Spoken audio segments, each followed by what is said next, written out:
En 1980, una simple operación de perforación bajo el lago Peigneur en Luisiana desencadenó un evento tan extraño y catastrófico que convirtió un lago de agua dulce poco profundo en la cuenca de agua salada más profunda del estado. Vamos a explorar. Pero antes de entender cómo sucedieron los errores, necesitamos descubrir una fuerza oculta que acecha bajo el paisaje de Luisiana, algo que ha estado allí durante millones de años. En Luisiana hay al menos 128 domos de sal, y ese es solo el número registrado. 5 de estos domos se elevan sobre las llanuras costeras y humedales, sirviendo como puntos de referencia para viajeros y locales. Hace millones de años, la Tierra estaba cubierta por océanos salados y mares interiores. Cuando el agua se retiró y se evaporó, dejó vastos campos de sal. La abundancia de domos de sal en Luisiana y otros estados del sur es el resultado de la retirada del agua del mar, especialmente los cambios en el Golfo de México a lo largo de miles de años. Con el tiempo, estas capas de sal fueron enterradas bajo rocas y sedimentos. Dado que la sal es cristalina y más ligera que las capas más pesadas arriba, empuja hacia arriba, rompiendo puntos geológicos débiles. Bajo tierra, la sal se comporta como un fluido de movimiento lento, formando enormes domos que se elevan y empujan las rocas de la superficie en colinas. Así es como se formaron las 5 famosas islas: Isla Jefferson, Isla Avery, Isla Weeks, Côte Blanche y Belle Isle, en el sur de Luisiana. Los domos de sal pueden extenderse entre 1 y 5 millas de ancho y alcanzar profundidades de hasta 2 millas. Si vivieras cerca de un lago con un domo de sal debajo, ¿dormirías tranquilo por la noche? Déjanos saber tus pensamientos abajo. Ahora que entendemos el poder misterioso de los domos de sal, ¿qué sucede cuando los humanos manipulan sin saber esta antigua y inestable geología? Temprano en la mañana del 20 de noviembre de 1980, el lago Peigneur era un pequeño lago de agua dulce cerca de la isla Jefferson, la más al norte de los 5 domos de sal de Luisiana. Incluía las 5 islas de domos de sal bien conocidas. Una perforadora se atascó, siguieron ruidos fuertes, y de repente se formó un enorme agujero que succionó agua como un torbellino. Barro, árboles y barcazas fueron arrastrados al vórtice. Más tarde, se le llamó el torbellino creado por el hombre más grande de la historia. Un remolcador, un muelle, una plataforma de perforación, un estacionamiento y parte de la isla Jefferson desaparecieron en el abismo. Algunos periódicos describieron el evento como el fin del mundo. En ese momento, los dispositivos de video personales eran raros, por lo que los registros visuales son limitados. Solo podemos imaginar la magnitud. Los testigos describieron el rugido del agua, vientos fuertes, y la vista surrealista de la tierra secándose, mientras estaban de pie sobre el barro expuesto del lecho del lago. Un pescador recordó ver su bote, atado a un árbol, ser arrastrado al agujero. La succión fue tan poderosa que invirtió el flujo de un canal de 62 toneladas que lleva al Golfo de México y arrastró 11 barcazas al vórtice giratorio. El remolcador del canal resistió tanto como pudo antes de que la tripulación saltara a tierra, viendo cómo su embarcación desaparecía. La magnitud del evento continuó creciendo. Dentro de 3 horas, el lago se había convertido en un enorme cráter. Más de 3.400 millones de galones de agua se habían drenado. Un gasoducto roto se encendió, arrojando llamas al cielo. La Administración Federal de Aviación desvió vuelos debido a preocupaciones sobre una posible explosión de gas natural, pero no hubo explosión. En cambio, se formó la cascada más alta de Luisiana, donde el canal del Cambre se invirtió y vertió agua de regreso al cráter. Pero el caos no se detuvo una vez que el lago se drenó. Lo que vino después desafió las expectativas e incluso cambió la química del paisaje para siempre. El canal del Cambre que normalmente conecta el lago con la bahía Vermilion, invirtió su dirección. Como resultado, el agua salada del Golfo de México se precipitó hacia lo que había sido un lago de agua dulce.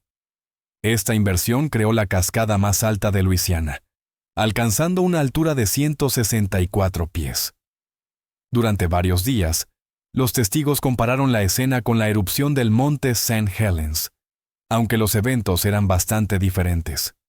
Los eventos dramáticos no terminaron allí. El aire desplazado por el agua subterránea estalló a través de los pozos como explosiones comprimidas, seguidas de géiseres que pesaban hasta 400 toneladas. Solo después de estas explosiones comenzaron a estabilizarse las condiciones. Lo que antes era un lago de agua dulce de 3 metros de profundidad y un lugar popular de recreo, se había transformado en un cuerpo de agua salobre, con una profundidad máxima de 60 metros. Hoy en día, sigue siendo el lago más profundo de Luisiana. Un recordatorio inquietante del pasado aún se erige, una chimenea, que alguna vez fue parte de una casa junto a la antigua costa. Ahora se eleva sola sobre el agua. Entonces, ¿qué fue lo que desencadenó esta pesadilla geológica? Antes de explorar, tengo una solicitud especial de 10 segundos para todos ustedes que están escuchando. Si pueden ayudarme de alguna manera, solo presionen el botón de notificación y suscríbanse. Ayuda mucho a este canal. Y si lo hacen, haré todo lo posible para mejorar este programa para ustedes. ¿Trato? Pero, ¿por qué sucedió todo esto? La causa puede parecer clara ahora. Desde 1991, se ha llevado a cabo minería de sal comercial en la isla Jefferson. Desde la década de 1930, también se introdujo la minería de azufre a gran escala, generando ganancias para los propietarios de tierras. Sin embargo, en este caso, las operaciones de sal son lo que más importa. La mina tenía varios niveles, alcanzando profundidades de hasta 1.500 pies. Cada túnel medía aproximadamente 33 por 24 metros, con pilares de sal dejados en su lugar para soportar el techo. Cuando el agua dulce comenzó a fluir, disolvió estos pilares, llevando al colapso de los túneles de la mina.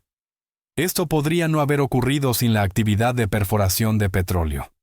Texaco Oil recibió un arrendamiento del gobierno que incluía tierras debajo del lago Pioneer. Al mismo tiempo, Diamond Crystal Salt estaba extrayendo sal debajo del lago, lo que creó una zona estructuralmente sensible. Las mediciones incorrectas de Texaco llevaron a que su perforadora perforara un nivel inactivo de la mina de sal, formando un sumidero que drenó rápidamente el lago hacia las vastas cavernas subterráneas dejadas por la extracción de sal. ¿Podría haberse evitado esto? Posiblemente, si los cálculos hubieran sido precisos, pero también contribuyó un retraso. Pasaron aproximadamente 2 horas y media entre el momento en que la perforadora se atascó y el punto en que la plataforma comenzó a inclinarse. Durante ese tiempo, las tripulaciones no estaban seguras de lo que estaba sucediendo, mientras el agua dulce continuaba disolviendo la sal y ampliando la cavidad. Para entonces, el proceso era imparable, y el lago ya había comenzado a desaparecer en los pozos en colapso. Pero aquí está el giro. Esto no solo se trataba de sal, también se trataba de otra industria de $1.000 millones profundamente ligada a la geología de Luisiana. La industria del petróleo y gas ha sido una fuerza dominante en la economía de Luisiana durante más de un siglo. Hoy en día, representa aproximadamente 1/4 parte de los ingresos del estado y emplea a decenas de miles de personas. Luisiana regularmente ocupa los primeros lugares entre los estados de EU, tanto en producción de petróleo y gas, como en capacidad de refinación. Los domos de sal están estrechamente vinculados a los depósitos de combustibles fósiles. En la geología del petróleo, estas estructuras se consideran trampas de hidrocarburos, formaciones naturales que pueden almacenar petróleo y gas. La sal es impermeable al petróleo, y cuando se forma un domo, puede empujar las capas circundantes hacia arriba, creando reservorios subterráneos. Como resultado, los domos de sal son lugares ideales para perforar pozos de petróleo y gas natural. No es sorprendente que tanto la sal como el petróleo se extrajeran de la misma región. Las complicaciones surgieron cuando diferentes empresas realizaron operaciones en áreas subterráneas superpuestas. Afortunadamente, a pesar de la magnitud del desastre, no hubo víctimas humanas, un resultado ampliamente considerado como extremadamente afortunado. En medio de toda la destrucción, hay una poderosa historia humana que se desarrolló bajo tierra, una de pensamiento rápido, escapes estrechos y héroes inesperados. Aunque se informó que 3 perros murieron, los 55 empleados que estaban en la mina en ese momento fueron evacuados con éxito. 6 fueron reconocidos más tarde por Diamond Crystal Salt por su heroísmo. La evacuación fue posible gracias al electricista de la mina, quien notó la entrada de agua y dio la alarma. Gracias a la disciplina y la capacitación previa, los mineros utilizaron el único ascensor para escapar de manera coordinada y eficiente. El equipo de perforación de 7 miembros también evacuó justo antes de que la plataforma se hundiera en el lago que se profundizaba. Un pescador en el lago dirigió su pequeño bote hacia la orilla y alcanzó la seguridad. Unos días después del evento, una vez que la presión del agua se había estabilizado, 9 de las 11 barcazas hundidas salieron a la superficie. Después del incidente, Texaco Oil alegó que Diamond Crystal Salt no había revelado sus operaciones mineras. En respuesta, Diamond Crystal Salt declaró que Texaco Oil y sus subcontratistas habían cometido errores críticos en los cálculos durante la preparación de la perforación. La Fundación Live Oak, involucrada en la cultivación de plantas, demandó a ambas empresas por daños después de que se perdieron más de 64 acres de tierra.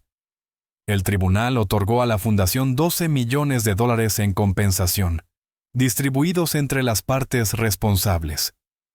Texaco Oil también fue ordenada a pagar a Diamond Crystal Salt $45 millones en daños, habiendo sido considerada culpable. Aunque se estableció la responsabilidad, la minería de sal subterránea en la isla Jefferson se cerró permanentemente. Cientos de trabajadores perdieron sus empleos y no recibieron compensación tras el acuerdo. Inicialmente, no estaba claro quién tenía la culpa.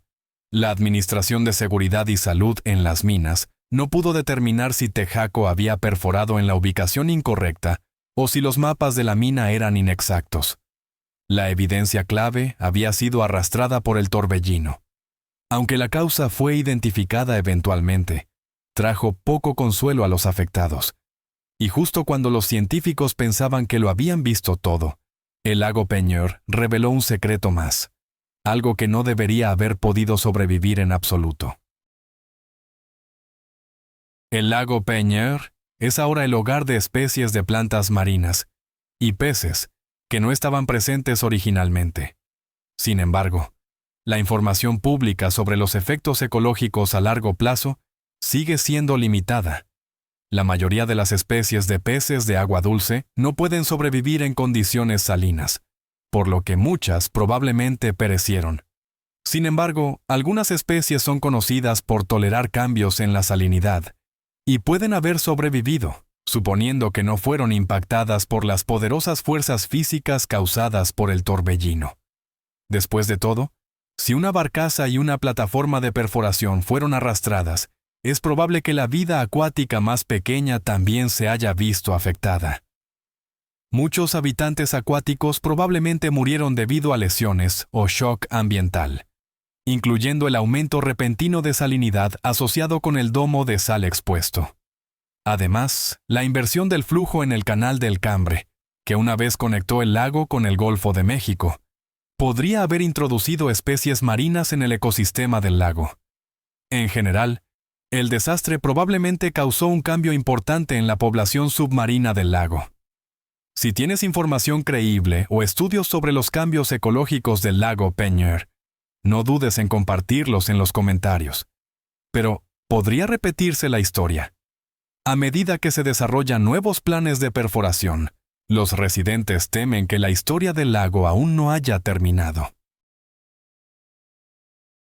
Desde 1994, AGL Resources ha utilizado un domo de sal debajo del lago como un sitio de almacenamiento para gas natural comprimido.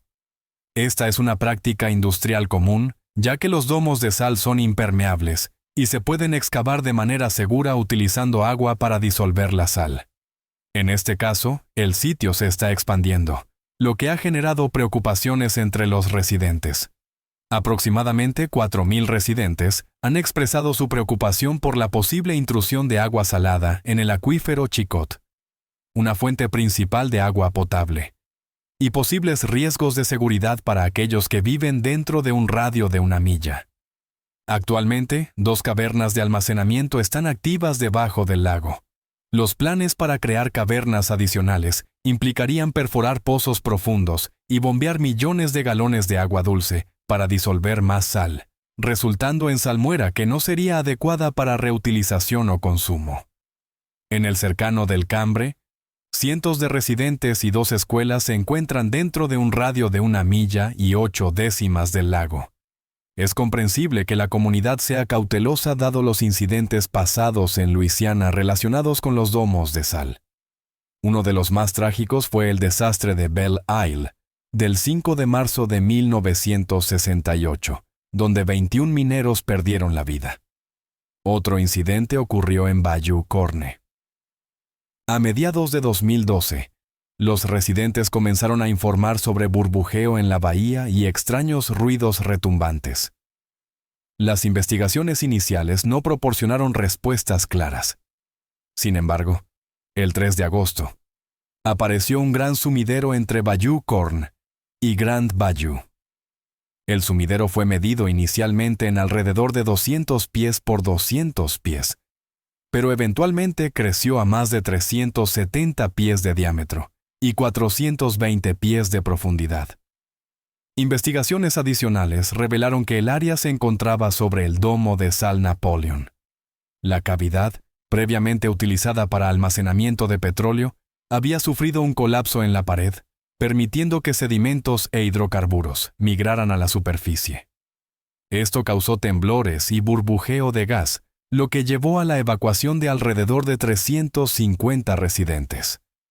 A partir de 2018, el sumidero se había expandido a casi 35 acres y sigue bajo monitoreo. Según datos estatales, al menos 12 instalaciones de almacenamiento subterráneo en Luisiana están situadas cerca de los límites de sus formaciones de carga. Además, otras 15 cavernas están siendo evaluadas por posibles incumplimientos de seguridad. Estas cifras destacan que el problema se extiende mucho más allá del lago Peigneur. Suscríbete para más historias verdaderas increíbles donde la naturaleza nos recuerda quién realmente está a cargo. Entonces, ¿qué tan seguras son estas operaciones hoy en día? ¿Y qué medidas se están tomando para prevenir otro desastre? Mientras los expertos informan que no hay signos inmediatos de peligro en ninguna de las instalaciones de almacenamiento actuales, las autoridades de Luisiana están tomando precauciones. Las medidas de seguridad propuestas incluyen establecer un mínimo de 300 pies de distancia desde el borde de los domos de sal e implementar un monitoreo a largo plazo. Los funcionarios también han pedido a los operadores que proporcionen datos sobre la ubicación de 256 cavernas en relación con sus formaciones de sal. Las preocupaciones persisten, especialmente porque 27 cavernas están ubicadas cerca de la distancia mínima de seguridad. 6 de estas, situadas a menos de 30 pies del borde del domo, están programadas para ser cerradas y monitoreadas. Otras 21, ubicadas entre 30 y 100 pies de distancia, deben someterse a verificación de seguridad dentro de 1 año. Incluso en instalaciones inactivas, los descubrimientos científicos continúan. En el fondo del lago Peigneur, los investigadores identificaron una especie rara de bacteria, organismos que normalmente se encuentran en entornos extremos como el permafrost antártico o ecosistemas tropicales remotos. Los científicos creen que estos microbios pueden haber permanecido inactivos durante millones de años, posiblemente atrapados en cristales de sal que datan de hace más de 125 millones de años, cuando la región estaba cubierta por un mar prehistórico. Tras la transformación del lago, su salinidad aumentó drásticamente, de menos del 2% a 32%, aproximadamente 9 veces más salado que el agua de mar. A pesar de esto, los investigadores encontraron bacterias halofílicas sobreviviendo en condiciones muy por encima de su tolerancia típica del 18% de salinidad, una observación que intrigó enormemente a la comunidad científica. En respuesta a las preocupaciones locales sobre la actividad industrial, Jefferson Island Storage and Hub llegó a un acuerdo con el grupo de defensa Save Peigneur Lake. En virtud de este acuerdo, la empresa donó 23 acres de terreno forestal cerca del lago para establecer un centro ambiental administrado por la comunidad. Esta parcela había permanecido sin desarrollar durante años y ahora está destinada al ecoturismo y acceso público, con la conservación y el acceso abierto como condiciones clave. Esto marca un cambio significativo en las relaciones entre la comunidad y la industria, que alguna vez fueron tensas debido a disputas legales y riesgos ambientales. Más allá de las donaciones de tierras, la empresa ha tomado más medidas para abordar las preocupaciones locales. Estas incluyen mejorar la transparencia, aumentar la participación de la comunidad y reforzar las salvaguardias contra posibles fugas de las instalaciones de almacenamiento subterráneo. Desafortunadamente, el lago Peigneur no es la única tragedia de Luisiana. Veamos qué sucedió cuando otro domo de sal se derrumbó. En 2020, ocurrió un trágico incidente en la mina de sal de la isla Avery, en Luisiana, cuando un colapso en el techo resultó en la muerte de 2 mineros. 16 trabajadores más estaban bajo tierra en ese momento, pero según la empresa operadora, Cargill, todos fueron evacuados de forma segura. La causa del colapso sigue bajo investigación. El sitio, ubicado aproximadamente a 30 millas al sur de Lafayette, fue cerrado tras el incidente para permitir que las agencias federales examinaran las circunstancias. Según The Advocate, citando a la Administración de Seguridad y Salud en las Minas, los inspectores federales habían emitido más de 50 citaciones relacionadas con la seguridad a la mina en el año anterior al accidente. Estas incluían problemas con el equipo de rescate de personal subterráneo, manejo de residuos peligrosos, maquinaria desatendida, dispositivos de parada de emergencia y protocolos de capacitación de empleados. Mientras la investigación continúa, las violaciones de seguridad reportadas plantean preocupaciones continuas sobre la supervisión de las minas y los procedimientos de seguridad en el lugar de trabajo. Las autoridades aún no han confirmado si estas violaciones contribuyeron directamente al colapso. Si encontraste interesante el video de hoy, no dudes en presionar el botón de me gusta y suscribirte a mi canal. Tu apoyo es muy importante para nosotros. Asegúrate de revisar el próximo video que aparecerá en tu pantalla. Seguro que te encantará el contenido que traemos. Por favor, deja un comentario sobre qué país te gustaría que exploráramos a continuación. Gracias por ver, y nos vemos en el próximo video. Gracias por estar con nosotros. Deja un comentario, dale me gusta para mostrar tu apoyo y recuerda suscribirte para más videos emocionantes. Nos vemos la próxima vez.